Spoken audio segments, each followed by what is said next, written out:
साथियों, जैसा कि आप सभी वेटरन्स अच्छी तरह समझते हैं कि 1965 में भारत पाकिस्तान युद्ध हुआ था और उसके 60 वर्ष पूरे हो गए।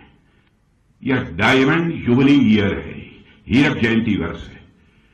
इसी अखनूर में 1965 में बेहद अहम लड़ाई लड़ी गई थी। पाकिस्तान की फौज ने ऑपरेशन ग्रैंड इस्लाम के नाम से जो नापाक कोशिश इस अखनूर में की थी, उसे भारतीय सेना ने न केवल विफल किया बल्कि एक नया मोर्चा खोलकर और आगे बढ़कर लाहौर तक पहुंचने में भी काफी कामयाबी हासिल की थी।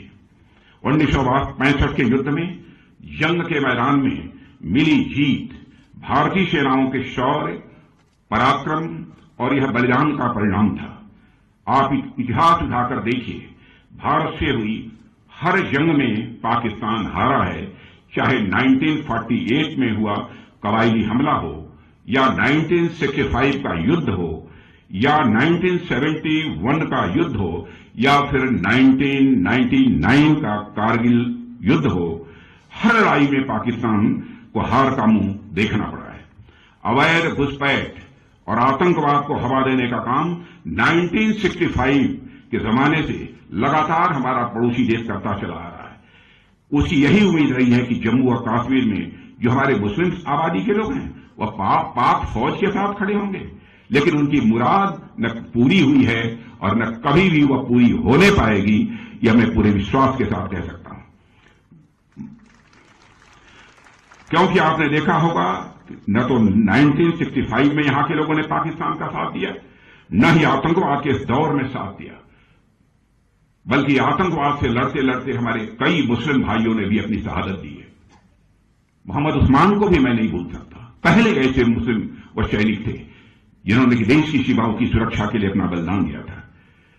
पाकिस्तान अपनी तरफ से पूरी ताकत झोंकता है कैसे भारत को डिस्टेबलाइज किया जाए। इसके बावजूद पाकिस्तान ने आज तक आतंकवाद का दामन नहीं छोड़ा है।